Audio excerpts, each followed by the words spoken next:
राधे राधे भक्तों, आपका हमारे चैनल द धार्मिक डोपनेस पर बहुत बहुत स्वागत है। अक्षय तृतीया जो कि 10 मई को है, तो अक्षय तृतीया से जुड़ी एक कहानी मैं आज आप सभी के लिए लेकर आई हूँ, जो कि श्री कृष्ण के जन्म से जुड़ी हुई है। तो चलिए शुरू करते हैं इस कथा को। प्राचीन काल में ब्रज के लोगों का मुख्य व्यवसाय गौचारण ही था, इसलिए मुख्य व्यवसाय से संबंधित कुछ वर्जनाएं भी थी। अब इसे वर्जनाएं कहें या सामाजिक नियम, बालक का जब तक मुंडन नहीं हो जाता तब तक उसे जंगल में गाय चराने नहीं जाने दिया जाता था। अब तो हम काफी आधुनिक हो गए हैं, या यूं कह सकते हैं कि अपनी जड़ों से भी दूर हो गए हैं। नहीं तो हमारे यहाँ भी बालक को मुंडन के पहले ऐसी वैसी जगह नहीं जाने दिया जाता था। खैर, बालक कृष्ण रोज अपने परिवार व पास पड़ोस के सभी पुरुषों को और थोड़े बड़े बालकों को गाय चराने जाते देखते तो उनका भी मन करता, पर मैया यशोदा उन्हें मना कर देती कि अभी तो छोटा है, थोड़ा बड़ा हो जा फिर जाने दूंगी। एक दिन बलराम जी को गाय चराने जाते देखकर लाला अड़ गए। दाऊ जाते हैं तो मैं भी गाय चराने जाऊंगा, ये क्या बात हुई, वो बड़े और मैं छोटा। मैया ने समझाया कि दाऊ का मुंडन हो चुका है, इसलिए वो जा सकते हैं। तुम्हारा मुंडन हो जाएगा तो तुम भी जा सकोगे। लाला को चिंता हुई, इतनी सुंदर लटें रखे या गाय चराने जाएं।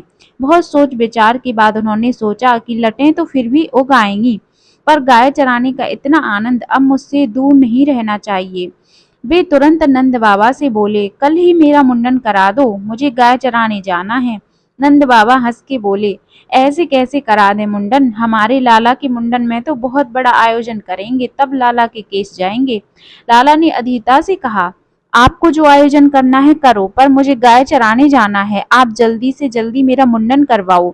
मुंडन तो करवाना ही था, अतः नंद बाबा ने गर्गाचार्य जी से लाला के मुंडन का शुभ मुहूर्त निकलवाने का आग्रह किया।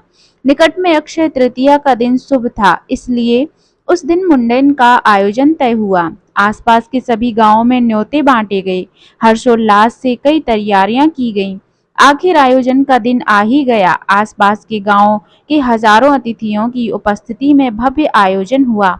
मुंडन हुआ और मुंडन होते ही लाला मैया से बोले, भैया मुझे कलेवा नाश्ता दे दो, मुझे गाय चराने जाना है। मैया थोड़ी नाराज होते हुए बोली, इतने मेहमान आए हैं घर में तुम्हें देखने, और तुम हो कि इतनी गर्मी में गाय चराने जाना है।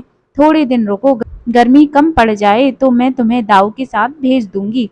लाला भी अड़ गए, ऐसा थोड़ी होता है, मैंने तो गाय चराने के लिए ही मुंडन कराया था, नहीं तो मैं इतनी सुंदर लटों को काटने देता क्या। मैं कुछ नहीं जानता, मुझे आज और अभी ही जाऊंगा गाय चराने। मैया ने नंद बाबा को बुलाकर कहा, लाला मान नहीं रहा, थोड़ी दूर तक आप इसके साथ हो आइए, इसका मन भी बहल जाएगा, क्योंकि इस गर्मी में मैं इसे दाऊ के साथ या अकेले तो भेजूंगी नहीं। नंद बाबा सबको छोड़कर निकले।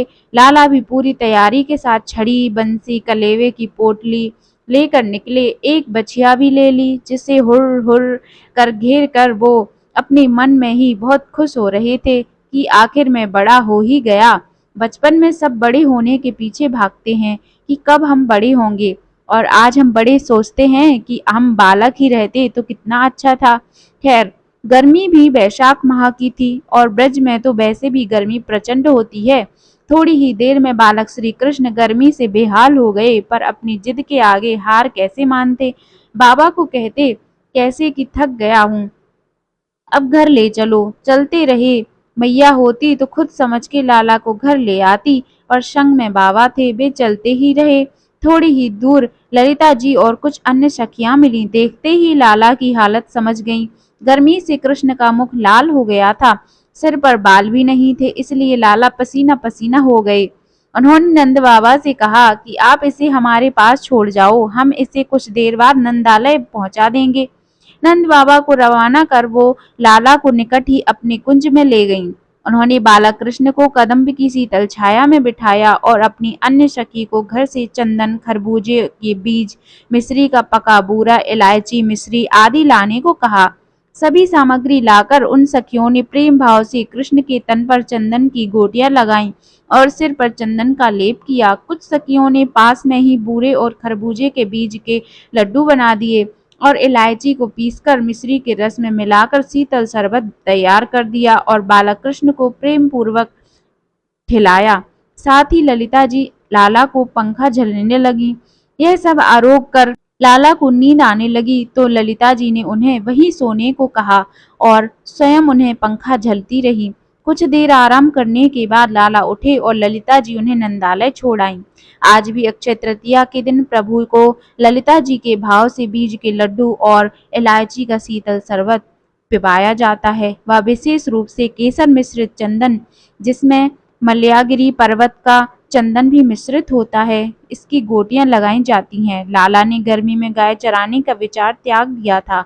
औपचारिक रूप से श्री कृष्ण ने गौचारण उसी वर्ष गोपाष्टमी दीपावली के बाद जो अष्टमी आती है उस दिन से प्रारंभ किया और इसी दिन से उन्हें गोपाल कहा जाता है। वर्ष में एक यही दिन ऐसा होता है जब बीज के लड्डू अकेले श्री जी को खवाए जाते हैं, अन्यथा अन्य दिनों में बीज के लड्डू के साथ चिरौंजी के लड्डू भी खवाए जाते हैं। तो ये थी अक्षय तृतीया और श्री कृष्ण से जुड़ी एक कथा। आपको अच्छी लगी होगी तो मेरे वीडियो को लाइक करें और चैनल को सब्सक्राइब करना ना